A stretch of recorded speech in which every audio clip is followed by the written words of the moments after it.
¿Qué tal amigos? Muy buenas noches. Sean bienvenidos a un webinar más. El día de hoy vamos a tener la primera sesión de 3 de una certificación muy interesante. El tema va a ser reparación de suspensión. El día de hoy nos va a estar visitando el ingeniero Conrado Polanco, quien nos va a estar explicando nuestra primera sesión. Pero antes de empezar, me gustaría invitarlos a lo que serían nuestros dos grupos o nuestros dos códigos QR que tenemos disponible para ustedes. Del lado izquierdo tenemos un código QR que los va a direccionar a nuestro grupo de Telegram, mismo en el que subimos todos los materiales que nos comparten nuestros profesores invitados y también se suben lo que son los links de invitación a nuestros Facebook Lives y nuestras próximas sesiones de webinars. Asimismo, hay compañeros mecánicos que también les ayudan a resolver alguna duda, alguna solicitud de algún diagrama o algún manual que ustedes requieran. Del lado derecho, tenemos nuestro código QR que los va a direccionar a nuestra página de YouTube, misma en la que ya se están subiendo todos los webinars que se han tenido a lo largo de este año, desde el webinar 1 que fue en enero hasta la sesión anterior. También me gustaría mostrarles lo que sería el calendario de nuestras próximas sesiones. Como les comenté al inicio, el día de hoy es la primera sesión de 3 que vamos a tener tocando el tema de la suspensión automotriz. Después de la certificación, vamos a tener el tema de transmisión CVT, funcionamiento y diagnóstico, y finalmente sistema EGR y válvula PCB. Muy importante tener en consideración dos puntos. Número uno, para ser acreedores a la certificación, deben de estar más del 70% de las 3 sesiones, o si no, estar el 100% en cualquiera de las 2 de 3 sesiones que se van a estar realizando. Y también quienes estén más del 70% en cualquiera de las sesiones van a ser acreedores a su constancia de participación. Muy importante tener en cuenta que por cada sesión que se tenga, se va a enviar constancia de participación únicamente. La certificación, al finalizar la tercera sesión, se hará lo que es todo el archivo para saber quiénes son acreedores, ya sea por una vía o por otra, y se les estará enviando. Pero esto es ya al finalizar la tercera sesión, que sería el 26 de septiembre. También muy importante considerar que la constancia de participación se les va a enviar dentro de los 5 días hábiles después de haber terminado la sesión. Es decir, una vez que hoy culminemos la sesión, a partir de mañana se van a contar 5 días hábiles. Esto quiere decir que vamos a contar viernes, lunes, martes, miércoles y jueves, para que tengan un poquito de paciencia, ya que gracias a ustedes tenemos muchos participantes que son acreedores a esta constancia. Bien, también se les comentaba que las primeras 60 personas que hayan estado más del 70% en los pasados o en los primeros webinars, se les va a enviar, o incluso a algunos ya se les envió, lo que es un curso online en la plataforma de Grupo Sedva. Este va a estar únicamente disponible durante el mes de septiembre. Y recordar que este curso, perdón, es totalmente gratuito. Y sin más, me gustaría darles un pequeño ¿sabías qué? Para empezar a hablar de la suspensión. ¿Sabían que las primeras suspensiones con muelles metálicos y ballestas datan del siglo XVII y se utilizaban para reducir de forma medianamente eficaz las vibraciones motivadas por los numerosos baches y obstáculos del camino? Sin más, quisiera saludar al ingeniero Conrado que nos estará acompañando el día de hoy. Conrado, ¿qué tal? ¿Cómo estás? Buenas noches. ¿Qué tal, estimado Alan? ¿Cómo están? Equipo de ITR, muchas gracias, gracias por la presentación. Un gusto estar nuevamente aquí con ustedes y bueno, ya en esta uno de 3 sesiones, principalmente para aprovechar esta parte de lo que es la certificación. Pero muchas gracias, un gusto de estar acá. ¿Listo? Muy bien. Si gustan, vamos a iniciar. Voy a empezar a compartir mi pantalla. Denme un segundo. Está cargando en este aspecto. Y listo.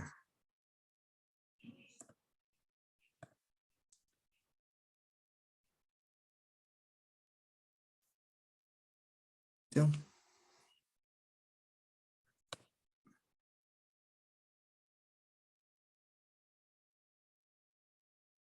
Listo de este lado. Acá está.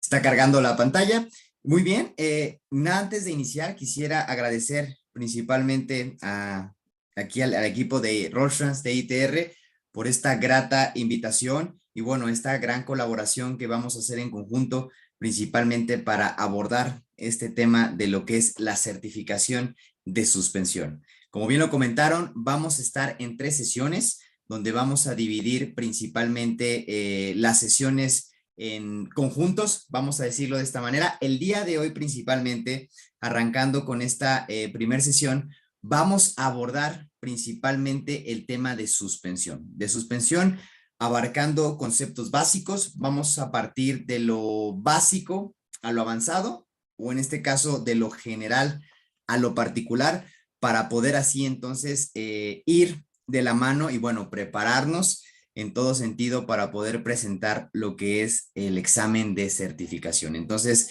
durante toda esta sesión, yo les pido por favor que no se queden con ninguna duda, que no se queden con ningún comentario, que puedan aterrizarlo de la mejor forma. Y claro que nosotros también estaremos aquí directamente para poder estar con ustedes y resolver cualquier duda que se pueda presentar en esta parte, ¿no? Entonces, como lo ven ya ustedes en pantalla, ya lo ven en la parte de modo presentación, hablaremos del sistema de suspensión.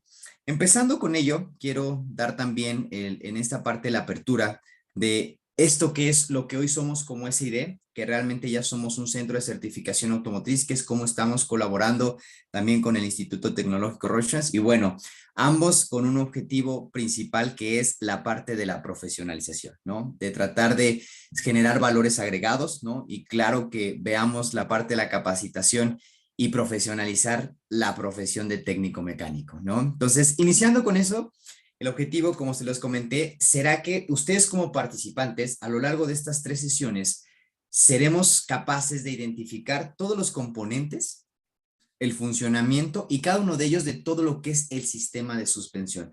Pero importante aquí, también lo vamos a ver como subconjuntos. Vamos a partir este sistema de suspensión para poderlo ver en realmente cómo se integran y cómo se va armando y trabajando en sinergia para entonces sí partir, como se los dije a un inicio, de lo general a lo particular, ¿no? De ver un sistema macro para poder ver estos subsistemas y entonces entender todas aquellas piezas que integran al sistema y cuál es el funcionamiento y cómo trabajan, vuelvo a repetir, en la parte de sinergia. Entrando a eso, yo quisiera abrir siempre con esta pregunta que puede ser muy básica, ¿no? Muy básica, pero es el parteaguas de todo porque es realmente lo que nos va a dar la capacidad de analizar todo lo que vamos a ver en estas sesiones, ¿no? Y la palabra o la pregunta más fácil que yo les puedo decir o que suene simple es, ¿qué es la suspensión? ¿No? Sin ver la pantalla y ayudándome a poner en el chat, ¿cómo definirían el sistema de suspensión? En sus palabras, ¿qué es el sistema de suspensión? Para entender en este punto cuál es esta parte. ¿Por qué me gusta empezar con este punto? Es bien importante porque debemos de analizar, ¿no? En primera instancia tenemos la palabra sistema, ¿no? Sistema de suspensión. Olvidémonos de la automotriz. ¿Qué es un sistema? ¿Qué entendemos por la palabra sistema? Si nos vamos a las definiciones, el sistema es un conjunto, ¿no? Es un conjunto de elementos o componentes, cualesquiera sean estos, que tienen una interrelación, un trabajo en sinergia, que cada parte o elemento de ese conjunto tiene una función principal y que ya integrado en esa sinergia llegan a funcionar como un todo. Es decir, llegan a tener un objetivo en común, un objetivo principal. Todos, para dar un ejemplo bien burdo en esta parte es, el cuerpo humano está lleno de sistemas, ¿no? Tenemos un sistema digestivo, ¿no? Me gusta usar mucho este ejemplo. ¿Qué elementos integran a lo que es el sistema digestivo? Partimos desde lo que es los labios, los dientes, la lengua, el esófago, el estómago, el colon, ¿no? ¿Y cuál es el objetivo principal de este sistema digestivo? Pues ingerir, digerir, ¿no? Procesar la comida, absorber o que se vaya a absorber lo que necesitamos y desechar lo que no, tal cual, ¿no? Pero ahora déjenme ponerles un ejemplo. Imagínense que en la tarde de hoy me comí de colación unos cacahuates, ¿no? Y en los cacahuates que me comí, lo mastico y se me rompe una muela. ¿Qué me va a pasar? Me va a doler, ¿verdad? Y si me duele, no voy a masticar bien. Y si no mastico bien, no voy a pasar la comida bien, voy a tragar. Y como yo soy delicado del estómago, ya no les cuento, ¿verdad? Entonces, ¿qué fue lo que pasó? Por un elemento. En este caso fue el elemento más pequeño de un sistema, la muela. ¿Se logró o no se logró cumplir el objetivo general? No, ¿verdad? Lo que quiero transmitir esto es que el sistema es este conjunto que trabaja en sinergia y que cada parte es tan importante, sea la más pequeña o la más grande, que tiene una función y un rol muy importante. Y que si una pieza de ese sistema falla, desencadena el fallo en todos los demás. Ahora sí, entendiendo esta definición básica, si ahora sí la trasladamos a definir lo que es un sistema de suspensión, ¿cómo definiríamos el sistema de suspensión? Es un sistema, es un conjunto de elementos que lo que hace, ¿qué es? ¿Cuál es la función más básica o por la cual existe el sistema de suspensión? Lo que hace el sistema de suspensión es unir, conectar lo que es las ruedas, ¿a dónde? Al chasis. Anclar las ruedas al chasis. ¿Para qué? Como su palabra lo dice, suspender. Suspende y mantiene arriba lo que es el chasis y el habitáculo. Esto es lo que hace. Esto es la definición más básica. Ahora, ¿cuál es el propósito general particular de lo que es el sistema de suspensión? Lo que hace es que las llantas estén en todo momento en contacto con el pavimento, ¿ok? Para garantizar dos conceptos que los vamos a repetir, no solo esta sesión, sino las próximas dos sesiones que vienen, que va a ser el parteaguas y van a ser los dos pilares en lo que se está basando todo lo que vamos a ver. Todo el desarrollo de lo que vamos a ver está basado en ese punto. Quiero hacerle las preguntas. ¿Cuáles son los dos conceptos que me tiene que garantizar un sistema de suspensión? ¿Qué es lo que me tiene que garantizar un sistema de suspensión? Fácil. Seguridad y confort. Un sistema de suspensión, el mejor sistema de suspensión, lo que me tiene que garantizar es seguridad y confort. Y es tan importante esto de garantizar seguridad y confort que todo lo que vamos a ver del desarrollo de los diferentes tipos de suspensiones, las piezas, cómo lo integran, cómo se ha desarrollado, perdón, está en función de garantizar la máxima seguridad y el máximo control en esto, ¿no? Es ahí entonces el parteaguas donde nace lo que vamos a ver ahora es el desarrollo de cómo ha ido evolucionando los diferentes tipos de suspensión a lo largo de la historia y a lo largo del desarrollo ingenieril. Yo les preguntaría, ¿qué tipo de suspensiones conocen ustedes? ¿No? ¿Qué tipo de suspensiones conocen? ¿Qué tipo de suspensiones han trabajado en sus talleres? Me gustaría ahorita que entremos a esa parte de ver las preguntas y ver un poquito cuáles han sido los temas en los diferentes tipos de suspensión, porque cada tipo de suspensión tiene su peculiaridad, ¿no? De cómo abordarse, de cómo diagnosticar, de cómo cambiar, de cómo intervenir, ¿no? Es ahí donde entra, decimos acá en México, el meollo del asunto, para poder entender entonces. Pero ¿cómo lo puedo saber? Entendiendo los conceptos básicos. ¿Cómo funcionan? ¿Cuántos tipos de suspensiones hay? ¿Cuál es su función? Entender realmente cómo está distribuido, qué partes lo integran. Eso es lo que nos va a dar la expertise para pasarla, claro, a la parte práctica, que es bien importante combinar en ese punto. Entonces, ¿qué tipos de suspensiones conocen? Las suspensiones vamos a clasificarlas primero de manera general. De manera general, existen dos tipos o dos grandes tipos de suspensiones. Se llaman suspensiones dependientes y suspensiones del tipo independientes, ¿ok? Y de ahí se desglosan en forma de árbol diferentes subtipos, ¿no? El primer tipo de suspensión que se creó en el mercado, justo haciendo alusión en el ¿sabías qué? Pues fue la suspensión de eje rígido, ¿no? Que es la suspensión que tenemos para poder saber cuál es en este punto, ¿no? La suspensión de eje rígido. La suspensión de eje rígido es la suspensión más antigua que existe. Inició en las carretas, ¿ok? ¿Y en qué consiste? ¿por qué se llama eje rígido y por qué entra en la clasificación de una suspensión dependiente? Vamos a analizarlo. Este tipo de suspensión está conectada, ¿no? O conecta, mejor dicho, mediante este eje rígido a los dos neumáticos que están en ambos lados del vehículo, ¿vale? Tanto izquierdo como derecho.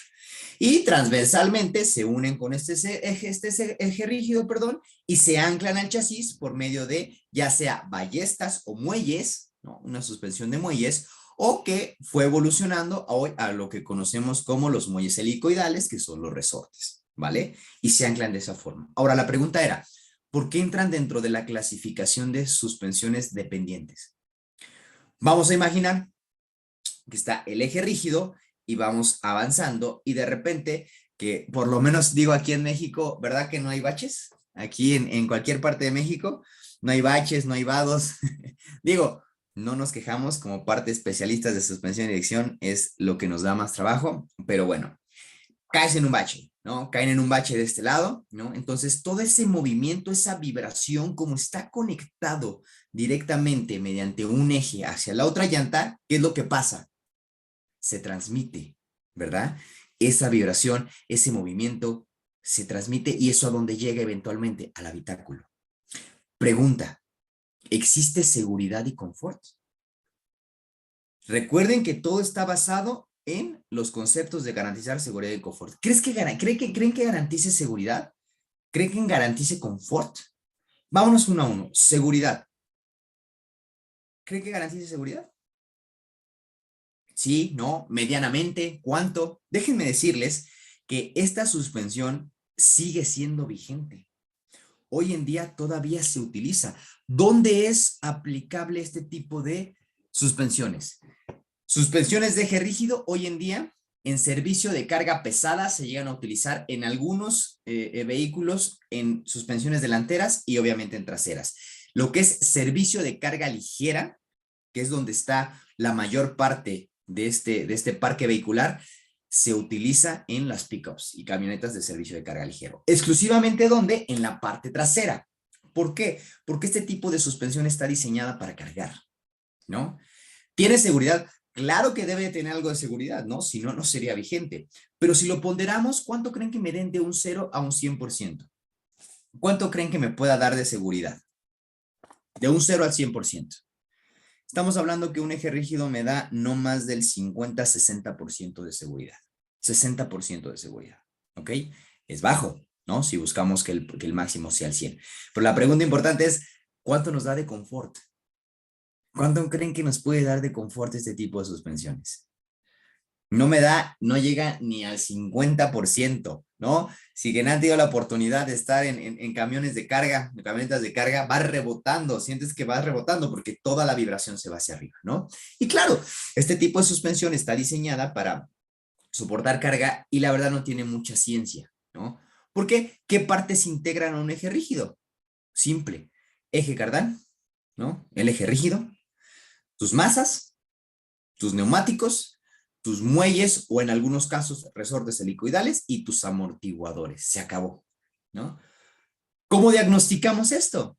Pues fácil, lo único que tienes que ver es si los amortiguadores están en buen o no estado, que eso lo vamos a ir viendo eventualmente, cómo diagnosticar específicamente los amortiguadores, pero en este punto solo tienes que ver que tus muelles no estén rotos, que los bujes de tu amortiguador estén bien o no, que tu amortiguador tenga funcionamiento y que tus masas y valeros estén bien. Se acabó, ¿no? Es relativamente sencillo. Conforme vamos avanzando, se va poniendo bueno el asunto, decimos de esta parte, ¿no? Entonces, vuelvo al eje de la historia. Eje rígido, ¿no? Tenemos donde nos da solo 60% de seguridad y 40% de confort. Dicen los ingenieros, no, necesitamos desarrollar algo que me brinde mayor seguridad y confort. Es así donde nacen ahora las suspensiones del subtipo semirrígido, que también las conocemos o muchos de los fabricantes también les dicen de eje de torsión o les dicen semi-independientes, ¿no? ¿Por qué? Porque como ustedes pueden ver directamente aquí en pantalla, lo que van a ver ustedes es que sigue existiendo, si ven ahí el punto láser, sigue existiendo un eje, ¿no? Un eje que cruza transversalmente abajo. Entonces sigue existiendo una conexión entre una rueda y otra, hay un eje rígido, porque es semi. Porque ahora, en vez de estar conectado directamente, tiene unos brazos que se anclan también al chasis que le permiten mayor adaptabilidad, ¿no?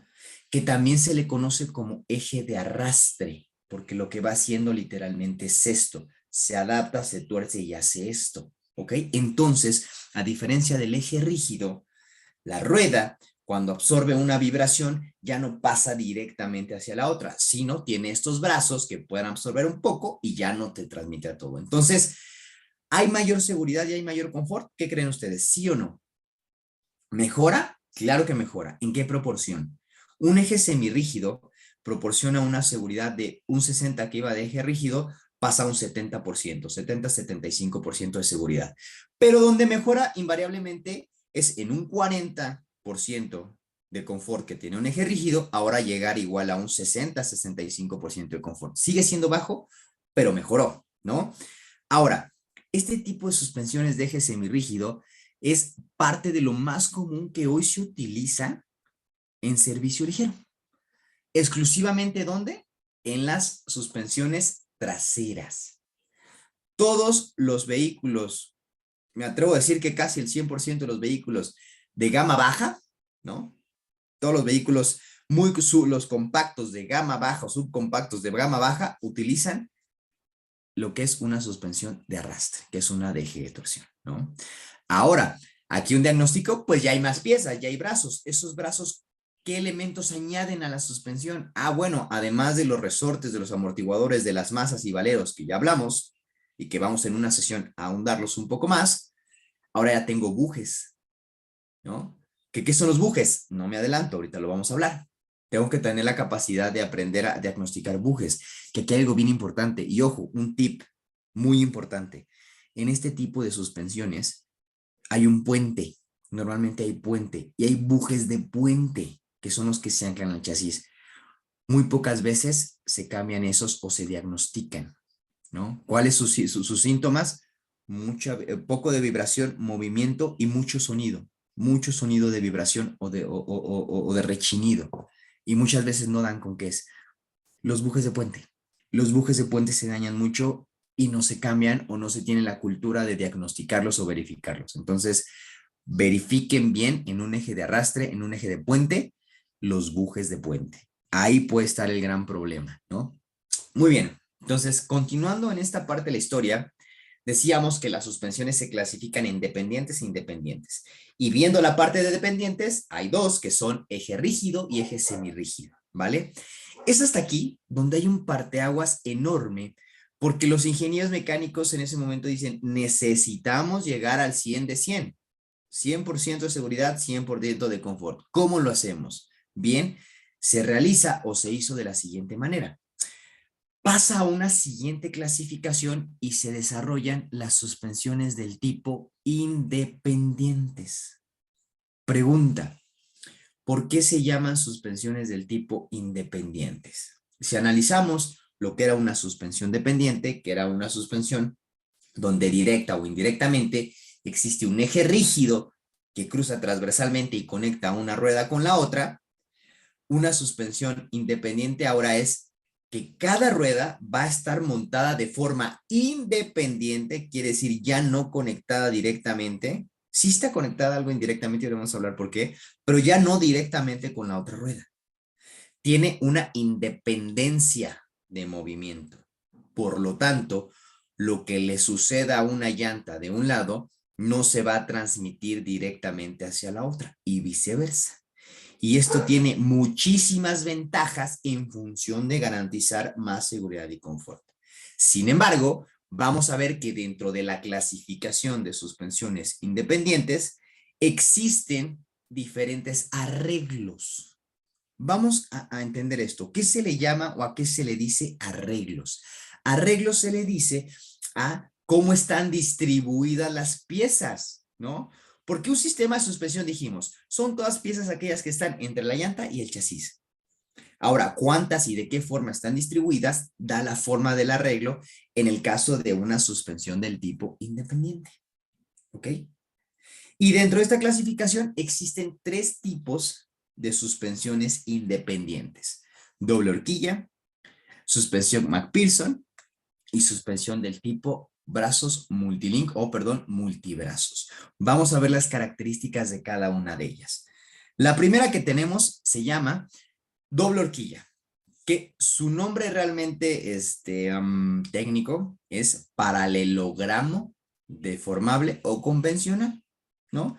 Pero muchos lo utilizan como paralelogramo deformable, ¿no? Es esa parte como todos lo comentan, lo hacen de esa forma y lo dicen en ese punto, ¿vale? Entonces, ¿por qué se llama doble horquilla?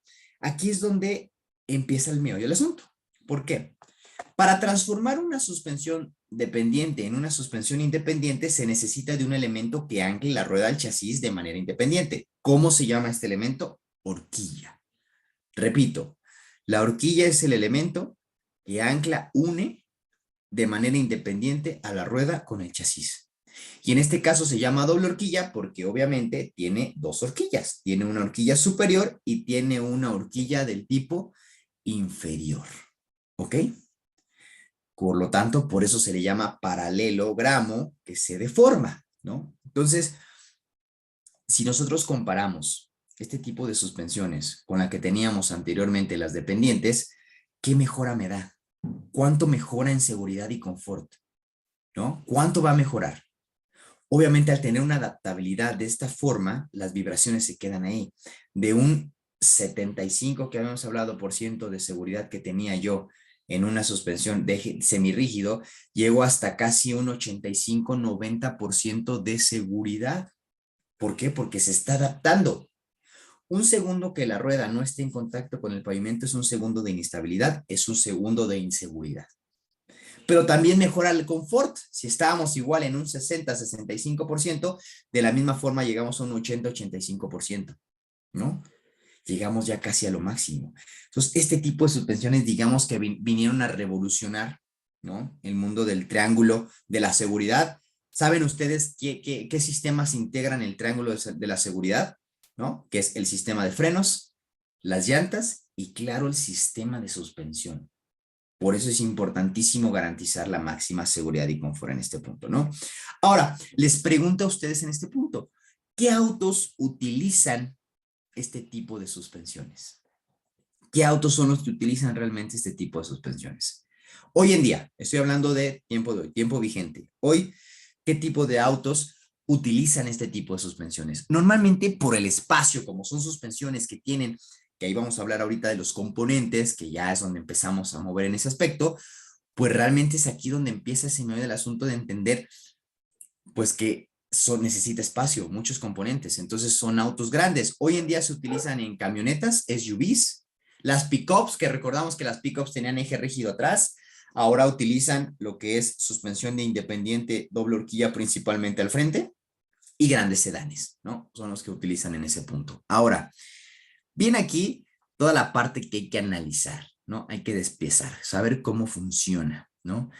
¿Cómo saber cuándo falla una suspensión del tipo doble horquilla? ¿Cómo saber cuál es el tipo de diagnóstico que le tengo que hacer a una suspensión doble horquilla? Lo primero, ¿no? Vamos a entrar a ver los componentes un poquito más adelante, pero quiero aquí enfatizarlo de esta forma, ¿no? Si trabajan de la misma forma en este punto y yo diagnostico o veo, primero el diagnóstico principal sabemos que se tiene que hacer de forma visual. ¿Están de acuerdo? ¿No? Cuando, o bueno, el cliente que nos refiere qué síntomas escucha, ¿no? Oye, es que golpetea, escucho su ruido de zumbido, escucho de repente siento mucha vibración, siento golpeteo. Claro, eso es bien importante, ¿no? Entender hacia dónde va. Pero lo importante es hacer un correcto diagnóstico empezando por la parte visual, ¿no? Y lo visual me lo va a dar a entender, de ver. Vamos a entrar al tema de rótulas y bujes, si están dañadas, si tienen cuarteaduras en los cubrepolvos, si el hule ya está cuarteado en ese punto. Pero imaginemos que ya hicimos todo este proceso que se les va a explicar más adelante y diagnosticamos que la horquilla superior tiene problemas en sus componentes. ¿Creen o no que la parte inferior lo va a tener o no?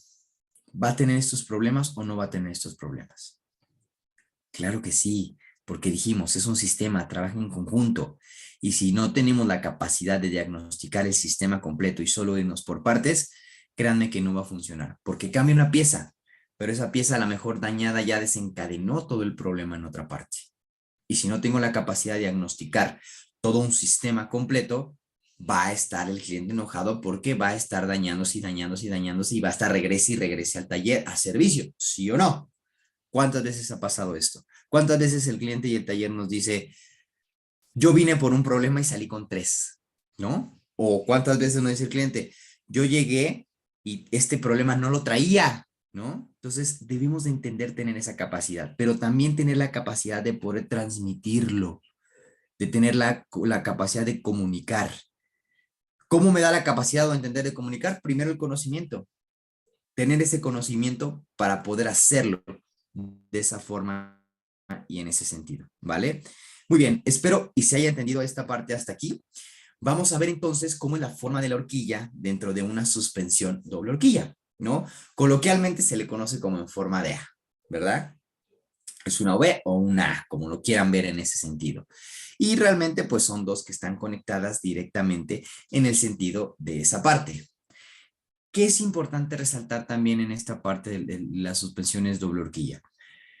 Que tienen dos elementos que anclan. Entonces, todo trabaja en sinergia. Todo realmente se desgasta en sinergia, ¿no? De la misma forma, es simétrico. Lo que pasa arriba, pasa abajo. Viceversa, lo que pasa abajo, pasa arriba. Y también del otro lado, ¿eh? Lo que afecta a un lado, invariablemente también afecta hacia el otro lado. Entonces, ¿hay alguna duda hasta aquí? ¿Algún comentario hasta este punto? Espero que vayamos bien en esta sesión. Estamos casi a la mitad de la sesión, entonces déjenme darle la palabra aquí al equipo del ITR, que también tiene unos anuncios que dar en esta parte del intermedio y en un momento regresamos conmigo.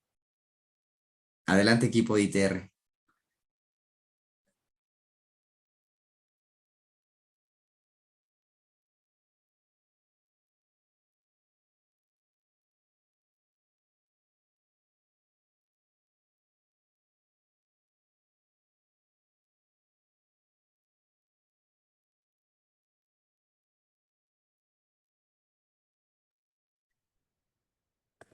Creo que tenemos aquí unos problemas de conexión, pero no se preocupen. Vamos a continuar. En el momento que estén listos el equipo de ITR, me interrumpen por favor para poder dar ese intermedio. Bien, sigámonos. Vamos dándole. Tenemos el primer tipo de suspensión independiente. Se llama suspensión doble horquilla. ¿Ok? Ya casi llegamos al máximo de seguridad y confort. Y aquí viene una parte de la historia bien interesante. Vean, muchos piensan que este tipo de suspensiones, las independientes, tienen poco de existir en el mercado. La realidad es que no. Estas suspensiones nacieron en los años 30, ¿ok? 1930, entonces ya tienen una historia hacia atrás, muy atrás, ¿no? Pregunta, dentro de este lapso de tiempo, entre los años 1950, bueno, finales de los 40, finales de los 50, poquito más de una década, ¿qué acontecimiento político mundial surgió en esa época? ¿Se acuerdan? Segunda Guerra Mundial. ¿Qué pasa con la Segunda Guerra Mundial? Segunda Guerra Mundial, la economía se va completamente para abajo. Pero en ese entonces ya existían fabricantes de autos que producían autos en serie, ¿no? Y obviamente con la economía baja, hay un caso bien importante, no sé si conozcan quién es Henry Ford, ¿no? En ese punto, Ford Motor Company, que ya fabricaba autos en serie, en ese momento el CEO era el hijo del fundador, era Henry Ford II.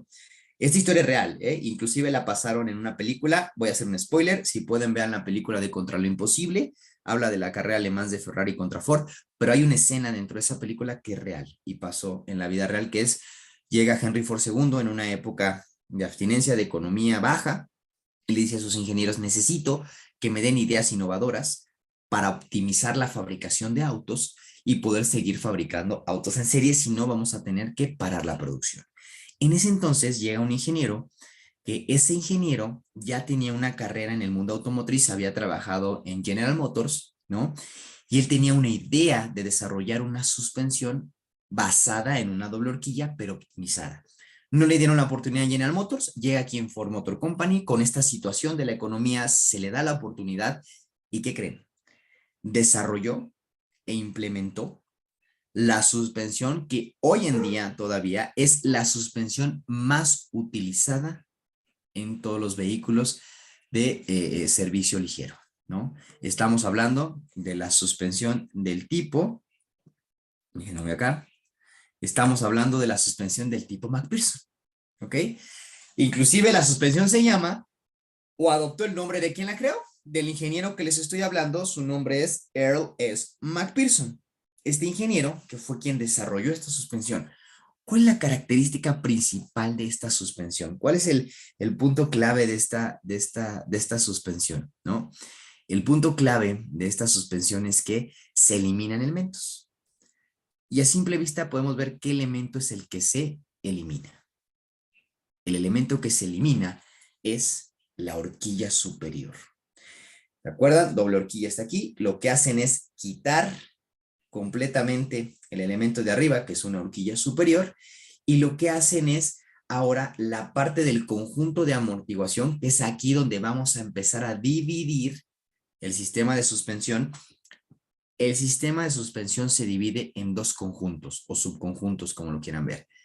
Subconjunto de anclaje y subconjunto de amortiguación. El subconjunto de anclaje está compuesto por los elementos que es horquillas, bujes, rótulas y ya.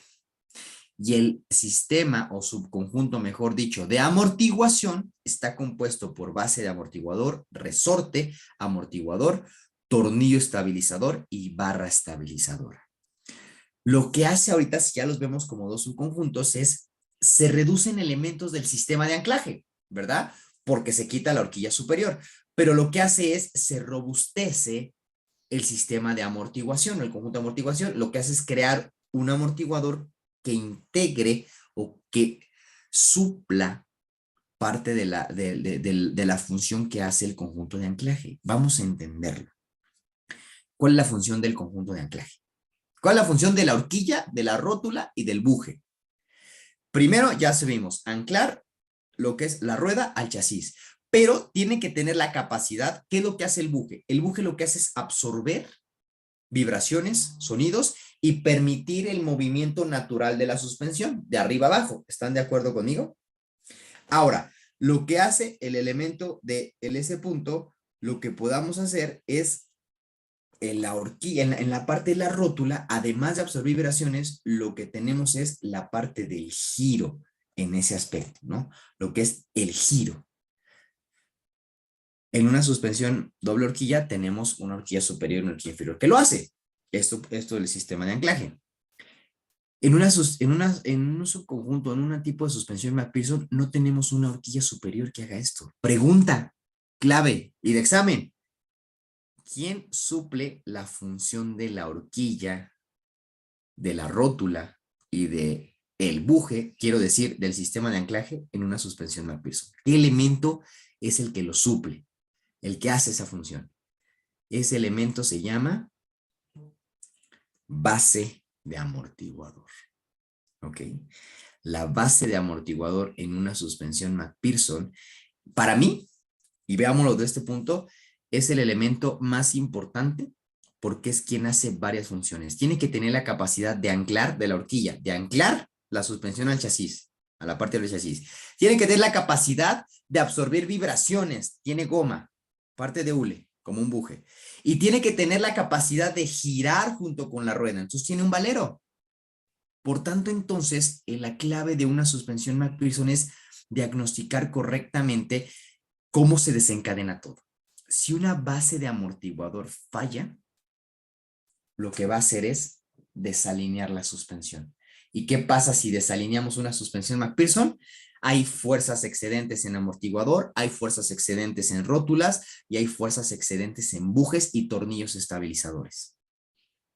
Por tanto, por un elemento, dijimos, desencadenó todo esto. Es muy importante entenderlo y ver esta parte. Vean cómo ya es una suspensión independiente, pero es diferente a una suspensión doble horquilla, ¿no? Aquí tenemos que tener mayor parte de sensibilidad y saber cómo diagnosticar en este punto. Y lo vamos a ir viendo. La siguiente sesión vamos a hablar de amortiguadores y de conjunto de amortiguación y lo vamos a ver más a detalle. Pero es importante entenderlo desde aquí, desde cómo estamos conceptualizando la parte del diagrama o la parte de integral como un sistema y después despiezarlo, ¿vale? Entonces, ¿alguna pregunta hasta aquí? Espero que no. Nada más para cerrar esta primera parte, ¿no? Es decirles a ustedes en este punto. Ya teníamos casi el 100%, ¿verdad? Estamos en un 85, en un 85 es igual y confort. ¿Creen que esto me dé más o menos confort que una suspensión doble horquilla? La realidad es que nos va a dar menos seguridad y confort. ¿Por qué? Porque obviamente se eliminan elementos, ya se ancla directamente el chasis, pero tampoco es que baje tanto. De un 85 que traíamos nos bajamos a un 80 en seguridad, igual de un 80 a 85 que teníamos en confort, nos bajamos a un 80 a 75, ¿vale? Por esa razón, en el sentido de verla como costo-beneficio, es la suspensión más utilizada hoy en día en los vehículos. Muy bien. Espero no haya preguntas aquí. Por favor, así el equipo de ITR me comentan que ya están listos para poder dar esta parte del anuncio. Entonces los dejo un momentito con el equipo de ITR y continuamos en esta parte. Adelante, equipo de ITR. Hola, ¿qué tal, ingeniero Conrado? Nada más si me permites compartir pantalla. Gracias. Y ahorita regresamos. Adelante.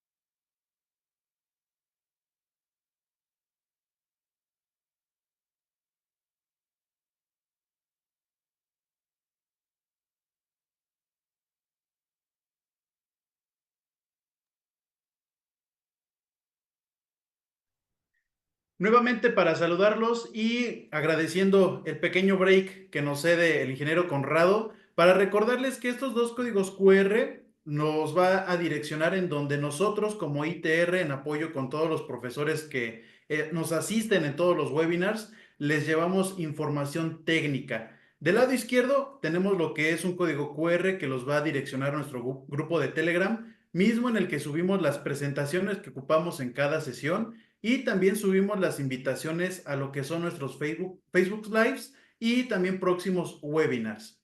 Y del lado derecho tenemos lo que es nuestro código QR que los va a llevar a nuestra página de YouTube, mismo en donde ya se subieron las sesiones anteriores de los webinars que hemos llevado a cabo durante este año. También quisiera recordarles que durante las 3 sesiones siguientes, contando la del día de hoy, vamos a llevar a cabo la certificación, como ya bien se los comentaba el ingeniero Conrado. Muy importante considerar dos opciones o dos cuestiones en estos puntos. Número uno, para los que estén más del 70% en las tres o en cualquiera de las 3 sesiones, se les va a enviar su constancia de participación. Esta constancia les estaría llegando dentro de los próximos 5 días hábiles. Esto es que sábado y domingo no se cuentan. Vamos a contar viernes, lunes, martes, miércoles y jueves.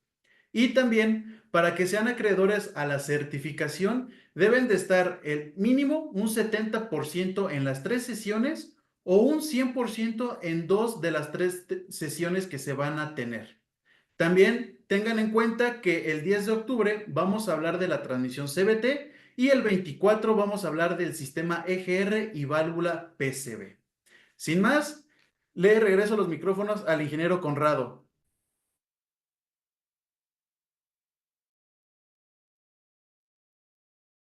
Listo, Alan. Muchísimas gracias también. Listo, entonces, a todos los participantes. Muchas gracias. Estaba viendo también parte de los comentarios que estaban poniendo. Muy buenos comentarios, buenas preguntas. Gracias por compartir también su experiencia en ese aspecto, ¿no? Para poderlo hacer, vamos a tratar de responder también todas las preguntas y bueno, no nos quedemos con toda esta parte de las dudas, ¿no? En ese sentido, ¿vale? Para poder hacerlo en ese aspecto, ¿va? Entonces, bien, ya con esta parte vamos a continuar. Comparto mi pantalla nuevamente. En un segundo. Estamos listos para compartir. Y listo. Muy bien. Listo. Excelente. Nos quedamos en el punto de hablar sobre la suspensión McPherson, que dijimos que no que sea la más importante, la más utilizada hoy en día, ¿no? La que más se utiliza en autos convencionales y la que da más lata, ¿sí, no? Ya dijimos por qué, son más componentes en el sentido que deben cumplir funciones de otros componentes que no están, entonces ahí hay un tema importante, ¿no? Entonces, y la forma de horquilla cambia referente a lo que hablábamos de una doble horquilla, la doble horquilla era en forma de A, ¿no? Aquí estamos hablando que es una forma de L o Y, como la quieran ver. Lo que hace, obviamente, un movimiento en triángulo, ¿no? Y que sí genera más fuerzas. Por tanto, una suspensión McPherson se va a desgastar con mayor frecuencia que una suspensión doble horquilla, ¿no? Pero bueno, vamos a seguir en la parte de la historia y luego puntualizamos un poquito más. Pasa, regreso a la historia, a la línea de tiempo, pasa la época de posguerra, ya no hay una guerra mundial, la economía sube, entonces ahora sí los ingenieros dicen, tenemos que sacar la mejor suspensión que garantice el 100 de 100, la máxima seguridad y el máximo confort.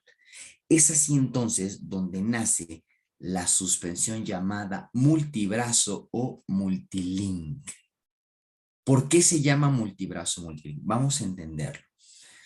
Del lado derecho, voy a ponerles de nuevo aquí el láser. Ustedes están viendo, ¿no? Este diagrama. Este diagrama es un diagrama isométrico. ¿Qué es diagrama isométrico? Visto una vista de arriba hacia abajo en manera inclinada. Pregunta, ¿a qué tipo de suspensión se parece a las que ya hemos visto? ¿Vale? ¿Qué tipo de suspensión se parece a la que ya hemos visto en ese aspecto? ¿No? Si me ayudan también poniendo en sus comentarios y en ese punto, ¿cuál será en ese aspecto? ¿Verdad? A la doble horquilla, ¿verdad? Si vemos, realmente son brazos en este punto, ¿no? Una doble horquilla tiene esta funcionalidad. ¿Qué pasa si a una suspensión doble horquilla, a estas horquillas que tenemos en forma de A que les enseñé al inicio, lo que hacemos es partirla justamente a la mitad?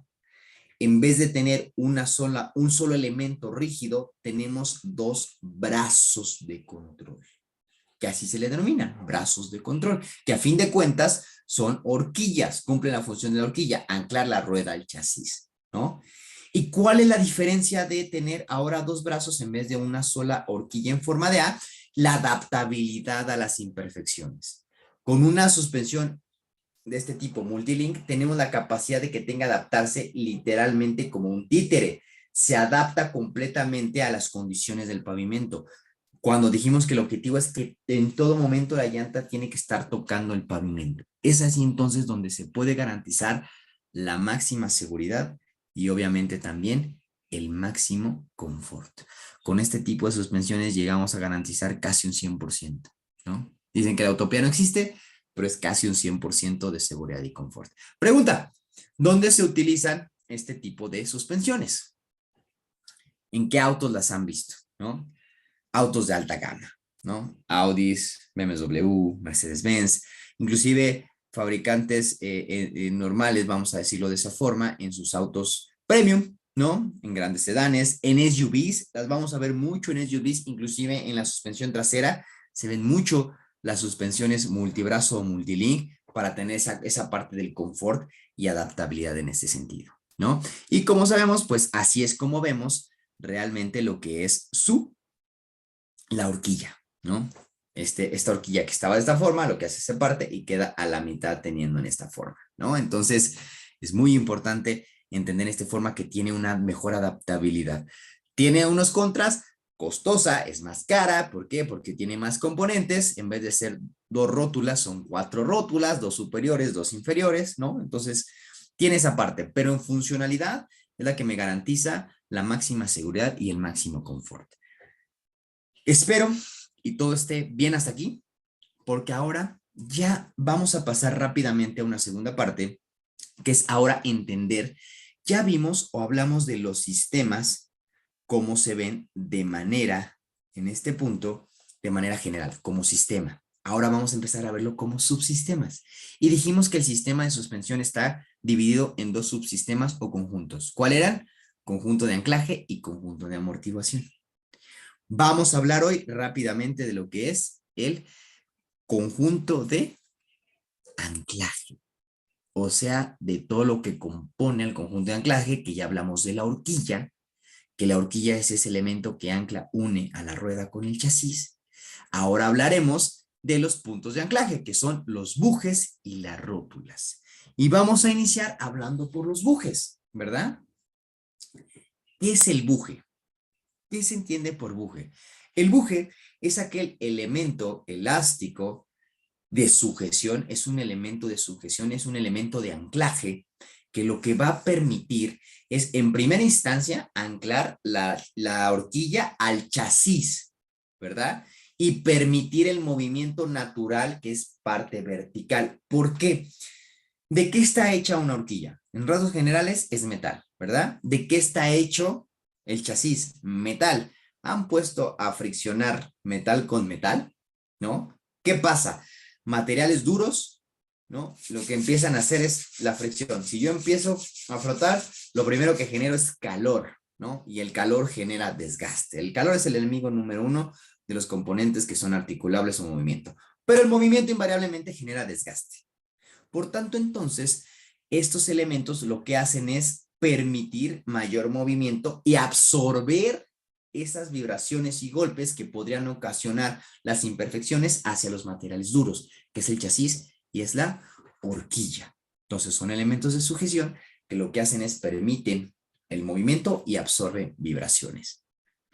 Y los bujes se clasifican, aquí viene lo importante, los bujes se van a clasificar por dos cuestiones, por su composición y por su función, por cómo están compuestos y por cuál es la función que hacen dentro del sistema de suspensión. Por la parte de función, de cómo se clasifican por su función, existen de dos tipos, bujes de sujeción y bujes del tipo flotantes. Y aquí viene un meollo bien importante, ¿no? El buje de sujeción, una suspensión doble horquilla, tiene en los 4 puntos principalmente buje de sujeción, que es un buje que permite el movimiento en 2 planos, solamente de arriba hacia abajo, ¿vale? Perdonen, en un plano, de arriba hacia abajo, ¿vale? Es lo único que hace. A diferencia de un buje flotante, que el buje flotante principalmente está en las suspensiones McPherson y en algunas suspensiones Multilink, que lo que hace el buje flotante es no solo permitir el movimiento natural o en un plano de arriba hacia abajo, sino también torsional. ¿Qué quiero decir con esto? Este buje tiene la capacidad de torcerse. Y es aquí donde empiezan los problemas. ¿Por qué? Este buje flotante que va directamente en la horquilla que es acreditable a la suspensión McPherson, tiene unos puntos de instalación, tiene una posición de instalación. Si ustedes ven, tiene unos huecos.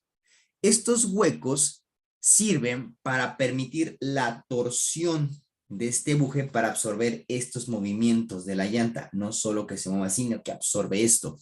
Pero si esto se coloca inversamente, va a tratar de torcerse en los puntos que ven ustedes marcado en amarillo y se va a romper.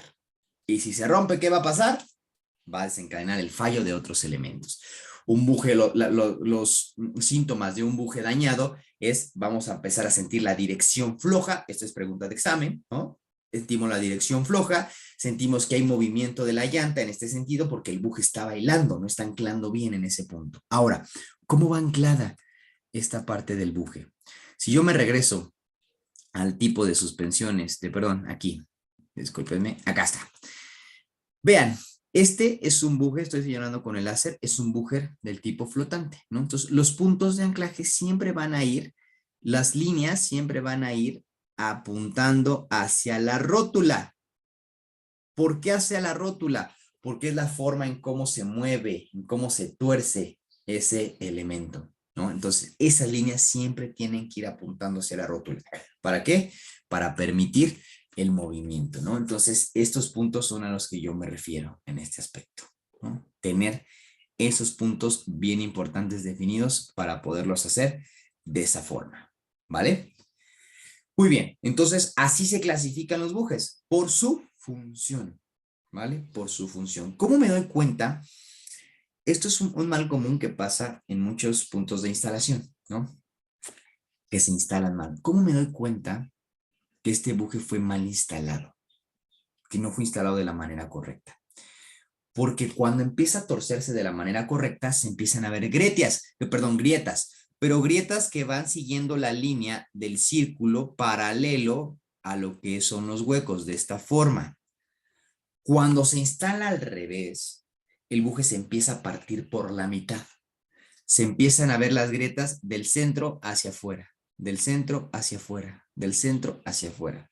Si vemos grietas transversales, no paralelas, transversales al buje, que es un indicio que ese buje fue instalado de manera incorrecta. Entonces tenemos que tener la capacidad también de identificar cuando se hacen malas prácticas y claro, si somos técnicos, evitar estas malas prácticas, que hay bastantes, ¿no? Que los vamos a ver también más adelante en este sentido, ¿va? Entonces, entendiendo esta parte, los bujes se clasifican por ya vimos por su función, ahora vamos a verlos cómo se clasifican por su composición, perdón, ¿de qué están hechos los bujes? Los bujes están hechos de hule principalmente, que es polímero. En general, entonces, los hules están hechos de polímeros. Hay polímeros naturales y polímeros, perdón, de artificiales, ¿no? El polímero natural es el caucho, es el hule, ¿no? Y que ofrece varias bondades, ¿no? Excelente rendimiento, maleabilidad, buena resistencia mecánica, que es la capacidad que tiene de estar trabajando, de formarse y poder seguir teniendo las características y bondades principales. Hay un elemento que hoy en día se está utilizando ya mucho en bujes y tiene sus pros y sus contras. Y es un polímero sintético llamado poliuretano. El poliuretano, a diferencia del hule natural o el caucho, resiste más altas temperaturas, es resistente a todo lo que es el desgaste natural, ¿no? Por esta parte, no se hace quebradizo, ni siquiera ruidoso en ese punto, y dura más. Tiene mayor durabilidad un buje de poliuretano que un buje de hule natural. Pero, ¿cuál es la contra? Son más duros. Su composición es más rígida, es artificial, es más duro, es sintético. Por tanto, entonces, la percepción es que sentirías mayor rigidez en una suspensión, ¿no? Los bujes de competencia de racing, ¿qué buscamos? Que las suspensiones sean rígidas, duras, ¿no? Mayor estabilidad. Normalmente los bujes son de poliuretano. Hoy ya se están utilizando estos bujes en la parte comercial natural, ¿no? Aquí es importante nada más entender qué es lo que quiere más el cliente. Que dure más, que sientas más confort, saber entonces qué es lo que hay que ofrecerle en ese aspecto, en ese punto, ¿no? Entendiendo cómo se clasifican, ahora sí, vamos a hablar de cuáles son los principales daños que causan los bujes o que causan que se dañen los bujes. El primero son las altas temperaturas. Las altas temperaturas, pero más que las altas temperaturas, los choques térmicos de temperatura. ¿A qué me refiero con esto? ¿No? Imaginemos, aquí yo estoy en la Ciudad de México, donde el clima es, de repente hace calor, de repente ya llovió, ¿no? Y entonces los bujes están principalmente abajo del motor, donde el motor irradia una temperatura. Normalmente, ¿a qué temperatura está un buje? 40 grados, 35 grados promedio, ¿no? Por todo lo que irradia. Imagínense que llovió y paso por un charco de un agua que está a temperatura ambiente 19 grados. ¿Qué pasa? Ese choque térmico hace que obviamente pues se vaya dañando este material, ¿no? Otro muy importante, lo que hace es que se agrietan y se endurezcan y al endurecerse se hacen quebradizos, ¿ok? Se hacen quebradizos y ya no van a funcionar de absorber vibraciones. Hay que saberlos identificar, ¿no? Cuando veamos bujes quebradizos o con grietas, es un indicio que hay que cambiar sí o sí ya ese buje, ¿no? ¿Qué otra cosa? Cargas excesivas. Esto pasa muchísimo, ¿no? Dice, las camionetas cárguenlas, arrastra 1500 toneladas, claro que cargan hasta 200, ¿no? A 2000 toneladas. Entonces, tenemos que tener esa parte bien importante entender, ¿no? De que las cargas excesivas limitan realmente el funcionamiento de nuestros elementos, sea cual sea, principalmente los bujes y amortiguadores. Ahora, pregunta, ¿cuánto dura un buje? ¿Cuál es el periodo de vida de un buje? El periodo de vida de un buje y en general de los elementos del sistema de suspensión, había unas peculiaridades, son entre los 60 y 80,000 kilómetros. Es lo que dura, nada más, ¿ok? Por eso entonces, la recomendación es siempre verifica el estado de tu suspensión de manera general cada cuánto. Cada 6 meses o 10,000 kilómetros. Pregunta de examen también. ¿6 meses o 10,000 kilómetros? ¿vale? Para entender cómo va funcionando periódicamente en ese aspecto, ¿vale? Entonces, y por último, la contaminación, ¿no? Es importante saber aquí, tener conciencia como técnicos de que siempre vayamos a hacer mantenimientos preventivos. En una suspensión no se pueden hacer mantenimientos preventivos a menos que engrases, ¿no? Ese es un mantenimiento preventivo, pero la mayoría son mantenimientos correctivos de cambiar la pieza. Pero cuando hablamos de mantenimientos preventivos en cambios de aceites, de grasas, de anticongelantes, ¿no? De refrigerantes, es importante ver que no haya fugas, porque las fugas de grasa, de aceite y de anticongelante o refrigerante, lo que hacen es caen ahí y esa contaminación daña directamente a mis bujes y le reduce drásticamente su vida útil, ¿no? Entonces, hasta aquí la parte de los bujes. Espero no haya ninguna pregunta en ese sentido, ¿no? Su función y su composición, sabemos que hay bujes flotantes y de sujeción, cómo diagnosticarlos. El buje flotante es el más importante, que tenemos que tener mucho cuidado. Y bueno, que también sabemos que hay bujes de hule o caucho, bujes de poliuretano, que son más duros, pero tienen una mayor duración. Vamos a hablar ahora del otro elemento que integra la horquilla. Vamos a hablar de la rótula. Buje, ancla, horquilla, chasis. El elemento que ancla la horquilla ahora hacia la rueda o neumático o la goma se llama rótula. Pregunta, ¿por qué del lado de la rueda no puede existir también un buje como lo hay del lado del chasis? Porque del lado del chasis el movimiento solamente, la horquilla con el chasis se mueve en este plano y dijimos a veces se torsiona un poquito con el buje flotante. Pero del lado de la rueda no solamente tenemos el movimiento natural que es de arriba abajo, sino que del lado de la rueda tenemos también movimiento directriz o angular. Quien permite todo ese tipo de movimiento se llama la rótula. Por tanto, la rótula es esa junta esférica que va a permitir ese movimiento tanto vertical y rotacional de las ruedas de la suspensión, ¿ok? Y tenemos que saber qué características integran a este elemento llamado rótula, cómo se diagnostica y cómo podemos cambiarlo en ese sentido, ¿no? Vuelvo a lo mismo, como los bujes.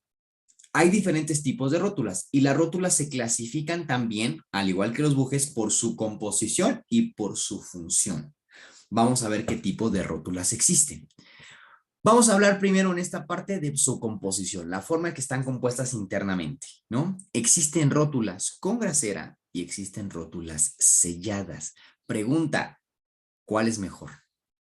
Y esta ha sido una pregunta que desde hace varios años se ha estado haciendo. ¿Cuál es mejor, grasera o sellada? Anteriormente solo existían las rótulas con grasera, ¿ok? ¿Qué está compuesta una rótula? Una rótula está compuesta por un perno, ¿no? Que es de metal, y un cojín que cae de esta forma, que es de metal, ¿no? ¿Qué pasa si ponemos a friccionar metal con metal? Ya dijimos, altas temperaturas, desgaste. Debemos de interponer un elemento intermedio que lo que haga es reducir al máximo ese desgaste que se genere en ese punto. Por tanto, entonces, tiene que tener grasa. La grasa es el sistema, es el elemento lubricante que lo que va a hacer es disminuir al máximo esa fricción y ese desgaste, ¿vale? Por tanto, entonces, anteriormente cada 10,000 kilómetros se tenía que estar engrasando, reengrasando, porque esa grasa pierde propiedades, ¿no? Y más si se contamina con elementos externos que el polvo, que es silicio, la hace abrasiva y lo que hace es que en vez de que lubrique, pues daña y desbasta y hace un efecto contrario a lubricar, empieza a desbastar, ¿vale? Entonces, cada se tiene que estar reengrasando. Después nace las rótulas selladas y aquí generó un problema bien grande, ¿no? ¿Por qué generó un problema bien grande? Porque estas rótulas ya no tienen grasera, estas rótulas ya no tienes por dónde introducirle la grasa, ¿no? Y decían entonces, oye, pues entonces, si a una rótula con grasera la tengo que engrasar cada 10,000 kilómetros, quiere decir que una rótula sellada es todavía más desechable y me va a durar 10,000 kilómetros. La realidad o la respuesta a esa pregunta es no. La rótula sellada internamente, en principio en composición, en forma, no es igual a una rótula con grasera. La rótula sellada, el perno sí es de metal. Sin embargo, el asientito donde cae o donde recarga este perno ya no es de metal. es de un polímero también llamado acetal.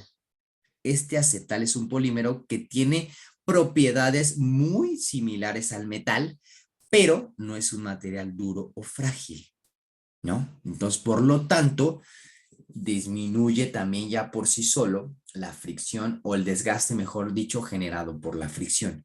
Y más aparte que internamente sí trae una grasa de tipo sintética que tiene mayor durabilidad y como está sellada, previene más la parte de ingreso interno a lo que son los contaminantes. Por tanto, la pregunta es, ¿cuál rótula dura más? Duran lo mismo. Están diseñadas para durar lo mismo. Hay que ver a qué función le vas a dar, ¿no? Porque una de las malas prácticas que hacían anteriormente era perforar esa rótula sellada, ¿no? La querían perforar y meterle grasera, lo peor que pueden hacer porque esa rótula sellada no tiene canales de lubricación. Por tanto, entonces, no funcionaría en ese aspecto, ¿va? ¿Se entiende hasta aquí? ¿No? Entonces, ¿cómo? Aquí voy a hacer un paréntesis. ¿Cómo saber que una rótula está dañada o que ya no sirve? Primero visualmente, ¿no? Dijimos que lo primero es visual, así como lo vemos en los bujes, visualmente. Las rótulas tienen un cubrepolvo. Ese cubrepolvo que tienen las rótulas, que es este que vemos aquí, como su nombre lo dice, cubre del polvo, cubre que no se contamine lo que está dentro. Si ese cubrepolvo está roto, primer indicio que esa rótula tiene que ser cambiada sí o sí, porque esa rótula, ese cubrepolvo ya no impidió que entraran los contaminantes, esa grasa ya está contaminada. Y esa grasa ya va a desbastar en vez de lubricar. Entonces, visualmente es como debo saber que esa rótula hay que cambiarse en ese punto. ¿Ok? Muy bien, ahora vamos a ver cómo se clasifican las rótulas por medio de su función. Existen rótulas de carga y existen rótulas seguidoras. Y aquí es donde viene todo el tema en este punto. ¿Ok? Vamos a verla en este aspecto. Rótulas de carga. La rótula de carga principalmente está en todas las suspensiones, claro, pero hay que saberla identificar principalmente cuando hablamos de una suspensión doble horquilla. ¿Por qué? En una suspensión doble horquilla tenemos horquilla superior y horquilla inferior, ¿verdad? Pregunta y de examen. En una suspensión doble horquilla, ¿cuál se denominaría la rótula de carga? ¿La de arriba o la de abajo? Aquí sí quiero ver sus respuestas. ¿Cuál creen que sea? ¿La de arriba o la de abajo? ¿Arriba o abajo? ¿Qué opinan? ¿Es arriba o es abajo? ¿Cuál es la rótula de carga? ¿La de arriba o la de abajo? Todos dicen, hay controversia, la inferior, abajo, la de abajo, la de abajo, arriba, abajo la de carga, abajo, abajo, la de arriba o la de abajo. Ok, muy bien. Gracias, muchísimas gracias por estar participando. Bien, la rótula de carga será la que está cercana a la base del resorte. ¿Quién es el elemento que carga el peso del vehículo? Lo vamos a ver en la siguiente sesión, pero lo adelanto un poco, se llama resorte. Por lo tanto, todo el peso recae en el resorte. ¿Dónde asienta el resorte? ¿En la horquilla superior o en la horquilla inferior? En la horquilla inferior. Por lo tanto, la rótula de carga es la inferior. Por lo tanto, es la que recibe toda esa compresión, esa presión en ese aspecto, ¿no? A diferencia de la seguidora, que como está jalando, es una rótula de tensión. Se tensiona hacia esto y gira conforme gira la rótula de carga.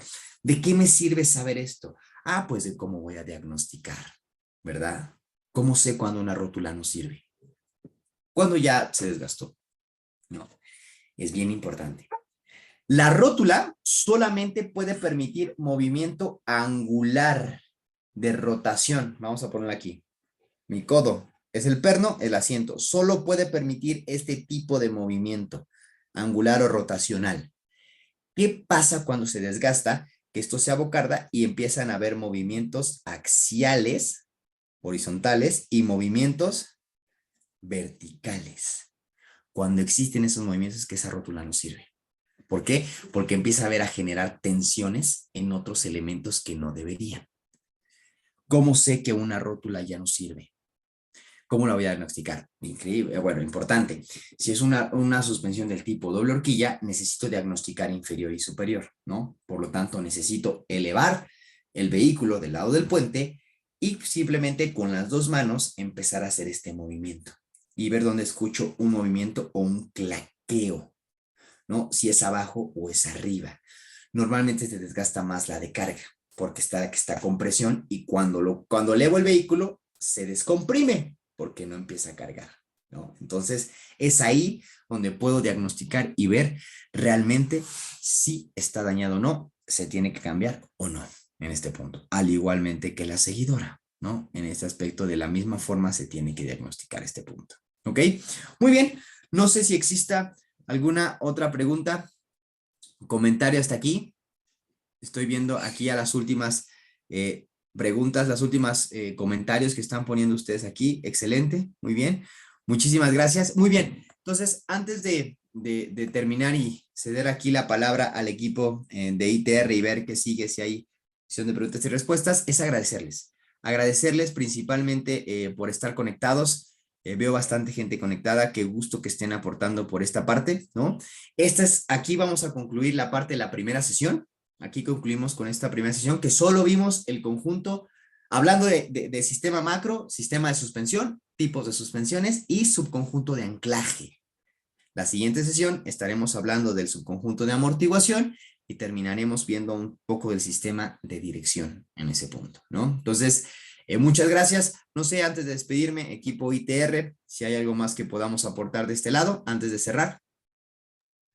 ¿Qué tal, Ige? Buenas noches. Muchísimas gracias por el apoyo, por la información el día de hoy. Nada más para culminar, una o dos preguntas que tenemos aquí, porque realmente tenemos bastantes, son interesantes, pero creo que no acabaríamos el día de hoy. Nos dice David Ceballos, ¿cuál fue el primer vehículo en usar la suspensión McPherson? En este punto es bien importante. El prototipo fue en General Motors, que inclusive fue el General McPherson, que era una imitación que iba a salir del Volkswagen Corsair en ese mundo, no salió. Ese fue el primero que fue un prototipo, pero también lo que fue el Ford. En este caso, el Ford Patio fue también de los primeros en utilizarlo porque Ford fue el que lo integró en este punto. Perfecto, muchísimas gracias. Y ya para culminar, nos dice George Huerta, ¿se puede cambiar el tipo de suspensión McPherson a doble horquilla? Realmente no. Esto sería una adaptación que te cuesta más que a lo mejor cambiar toda tu suspensión nuevamente en lo que es. ¿Por qué? Porque realmente viene ya la estructura, el chasis, todo adaptado al tipo de suspensión por la cual fue fabricado el vehículo. Pues sin más, ingeniero Conrado, agradecemos tu apoyo el día de hoy, te esperamos para las próximas dos sesiones e igual esperamos a todos nuestros asistentes nos sigan acompañando en las próximas dos sesiones para que tengan la oportunidad de certificarse y algunas palabras para terminar el día de hoy, ingeniero.